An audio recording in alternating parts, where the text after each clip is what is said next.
Want to know what separates high speed soldiers from those who just collecting a paycheck? These 5 traits make or break warriors in the United States Army on a daily basis. Don't believe me? Stick around and find. Roger, sir!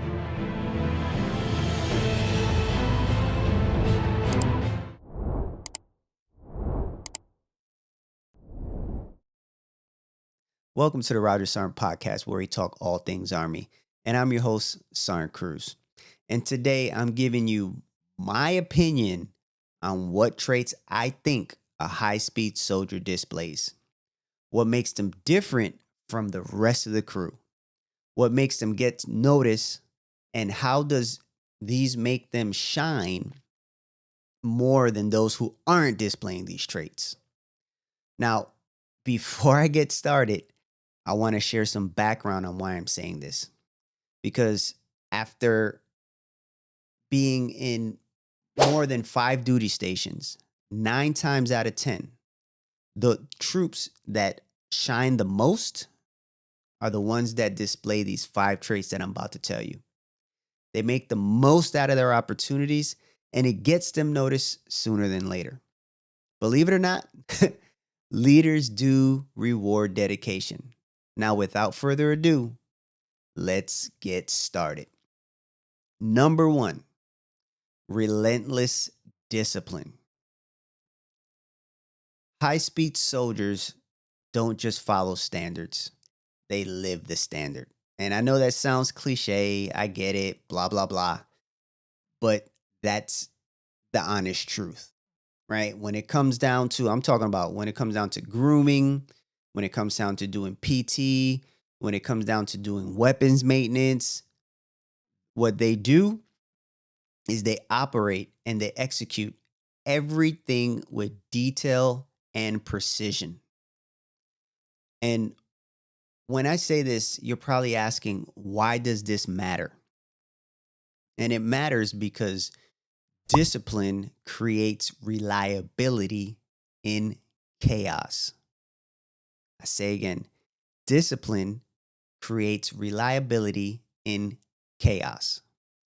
When things are going awry, let's say super simple example. Everyone's standing around waiting for formation to happen.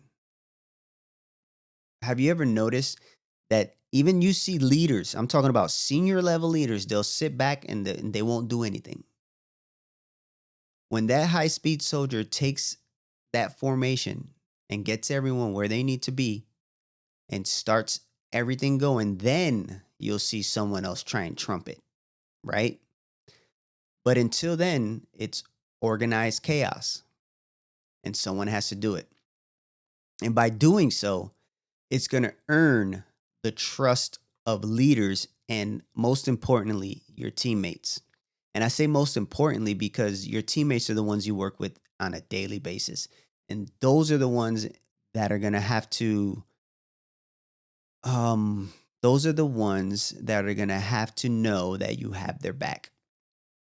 And this is why I say that it doesn't matter when we're talking about weapons maintenance, PT, just grooming, because when you show up to work, you're being judged on a daily basis from the time you walk in to the time you leave, right? So I don't care if you shave all the way down to how you pack your ruck. That high speed troop, they're not going to cut a corner, right? If they have a shaving profile, then they have a shaving profile. We're not talking about those individuals. We're talking about the ones that actually shave and actually shave every day, or to the point that there's not a stubble. We're talking about those individuals that pack their rucks and don't have every one of those straps just hanging dangling, right? Those things matter. And I'll give you an example. The first time I went to EFMB, lane two, CTL2, the lane 2 was at that time, it probably still is. It had the it had the NBC in it. And I was docked when it was time to decon, I was docked because my straps were hanging and created cross contamination. And it wouldn't have happened if I would have had the straps all rolled up, right? So why does this matter? Because a sloppy soldier doesn't survive long. Discipline equals respect. I don't care how you want to cut it. You probably never heard it, or you probably never wanted to believe it. You will notice that little by little, they start to attrit because they just won't cut it. They're too sloppy. They don't clean up. They don't make sure that when they do their PMCSs, they're doing the proper PMCS. They're always cutting corners. Their vehicle is always down. And all of that adds up into the fact that they're being unreliable. And don't get me wrong. Sometimes vehicles just don't work. We know how the Army is. But we're talking about things that you can control. And at the end of the day, relentless discipline is going to get you where you need to be. Because what's the number one thing you need to do in order to get fit? You have to have discipline. You have to not want to go to the gym today. I'm going to go to the gym. I have to do it because this, that, and the third. Bottom line. Trait number 2, physical and mental toughness. Just kind of segued into that, right? So these high-speed soldiers that I'm talking about, they're going to maintain their peak physical fitness.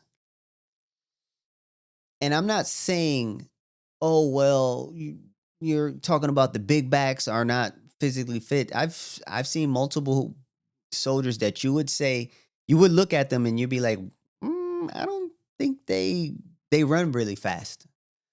And they do. They can run sub 16s at the time that we did APFT, right? They run sub 16s, 13s, 14s, right? But I'm talking about the ones that can't. I'm talking about the ones that find an excuse on why they cannot go to the gym, on why they cannot perform in the morning. 3 times out of the week, they're at sick call. And that is a lack of mental toughness if you're not hurt. If you're hurt, it's a totally different. Like, go to sick call, do everything. I'm a medic, so I understand. I'm talking about the ones who deliberately do it. Those high-speed soldiers that we talk about, they also have something that's called mental resilience under stress, right? So going back to the ruck, right? If you're doing a ruck, if you're in let's say a firefight, or you're pulling a 24-hour shift, all 3 of those things need that mental resilience. The ruck, when you're doing a 12-mile ruck, your mind more times than not wants to give up before your body does.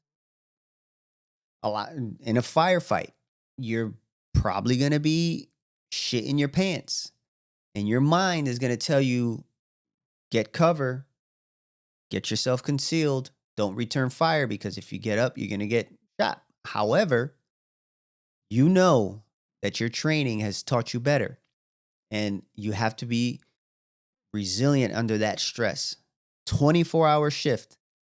Don't get me wrong. I'm all for sleeping on a 24-hour shift. But what I'm talking about is 24-hour shifts out on the line, not in garrison. You have to stay up. I'm talking about if you got to put 4 Zins in your mouth, do it.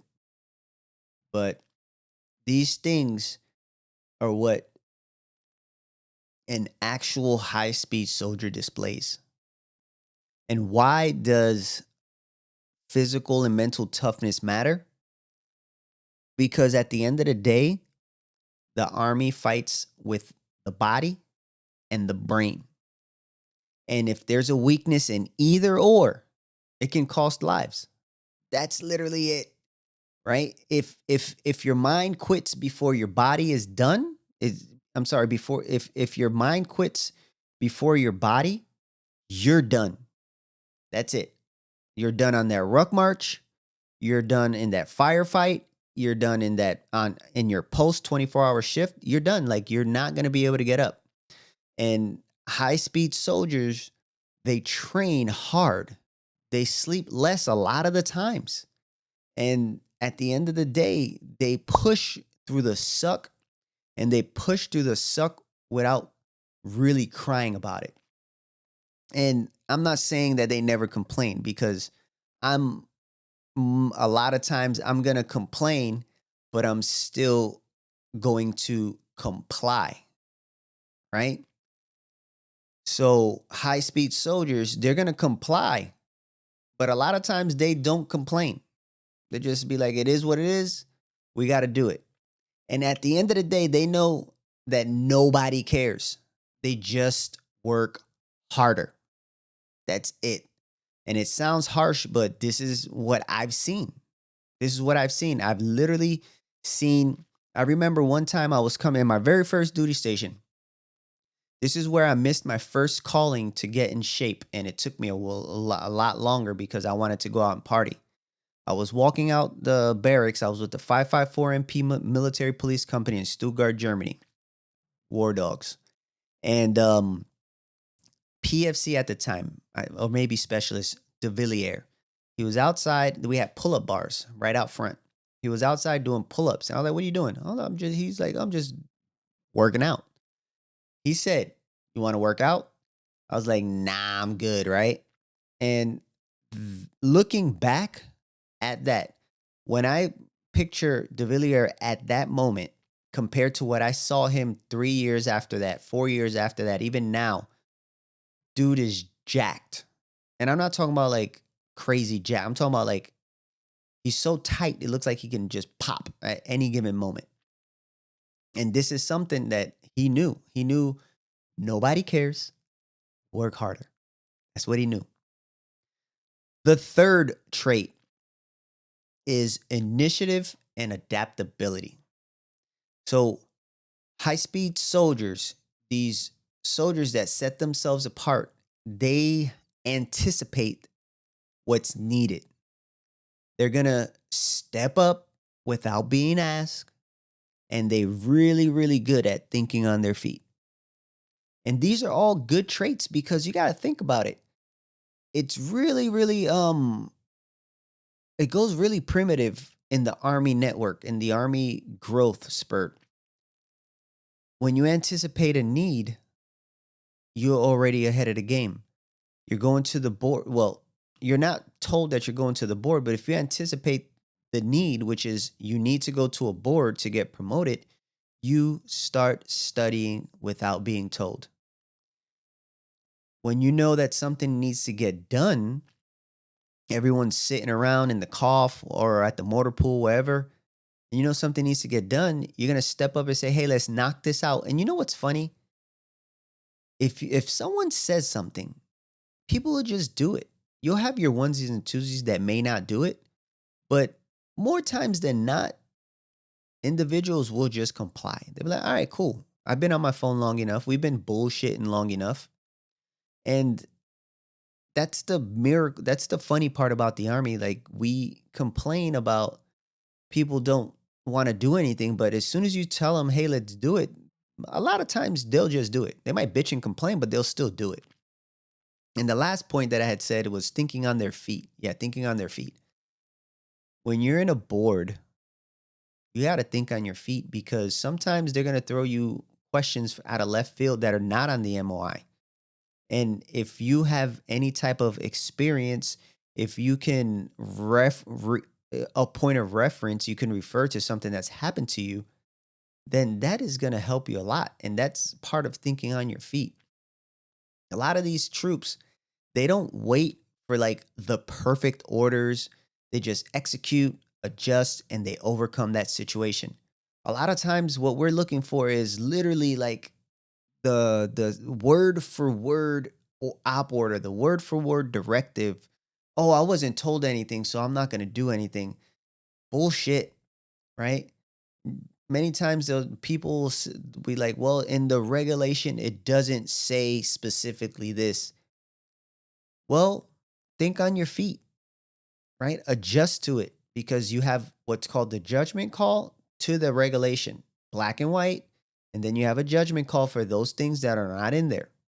And these are what high speed soldiers do. They prepare for themselves. They prepare themselves for these situations, right? And at the end of the day, you want to know, why does this matter? Because at the end of the day, if you're in the at the end of the day ends. But in reality, if you're in the field, um hesitation itself, it can be fatal. If you're in a forward environment, adaptability can save lives. At the end of the day, like if soldier gets shot and you hesitate to throw the tourniquet on, or you just can't adapt and kind of like they're too far from you and you know there's bullets whizzing all over you, and you can't make sure that you get that information conveyed to them, that that can cost somebody a life. That's all to it. Like, are you the type that's waiting to be told what to do? Is that you? If that's you, then you're in the wrong uniform. Because at the end of the day, like I said, high speed soldiers, what they're going to do is they're going to see a gap and they're going to fill that gap. They move and they adjust before the dust settles. Adapt, improvise, and execute. That's it. That's literally, it's very, very easy to do. I'm not going to lie to you. So far, if you agree or disagree with any of these points, leave a comment below. If you have any other ones that you've experienced, also leave a comment below. I'd love to hear it.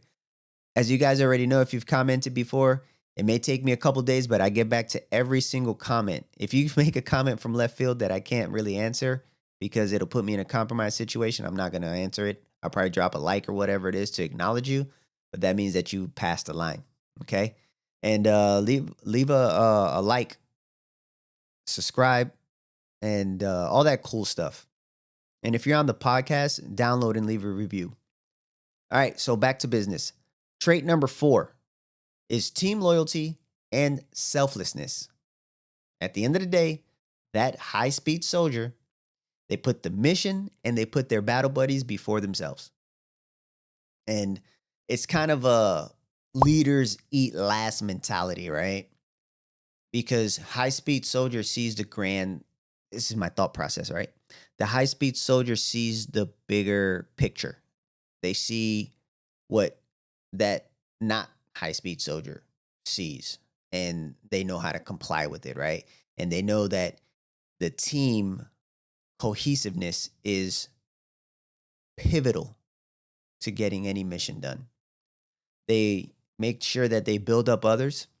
They cover down when they see gaps, like I said before, and they never ever leave the team hanging. And I'm not talking about, oh, well, you're here till 1800. Well, I'm going to stay with you. Nah. We're not talking about that, because sometimes people just like to work late and some people be like, nah, I got a family. I'm talking about, I finished PMCS in my vehicle. I got my vehicle in the bay and I got troops there. I'm going to go help somebody else out. See where, how can we make your vehicle better? Things of that nature. I see your soldier is struggling with their PT or with their weapons. All of my soldiers are doing good. This is what I did, right? And that helps out. Like, this team leader helps this team leader, which makes the squad better. And if they're in different squads, it makes the platoon better. And why all this matters is because unit cohesion is a combat multiplier. Loyalty is going to create unbreakable bonds. I'm pretty sure many of you have been in units and you guys still talk to people from your previous unit. You've been in a deployment and still talk to that person from that deployment. Like, I'm pretty sure that you guys have done that. It's never just about you. You carry your weight and then some. These high speed soldiers, they cover down, they lift up, they never leave a battle buddy hanging. You're only as strong as your weakest link. I'm pretty sure you've heard this before. So train them. 5, tactical and technical competence. From weapons handling to the comms, all the way to the battle drills. They know their MOS and they cross train when possible. Like they're subject matter experts and teachers. I had a troop medical, he was in my platoon.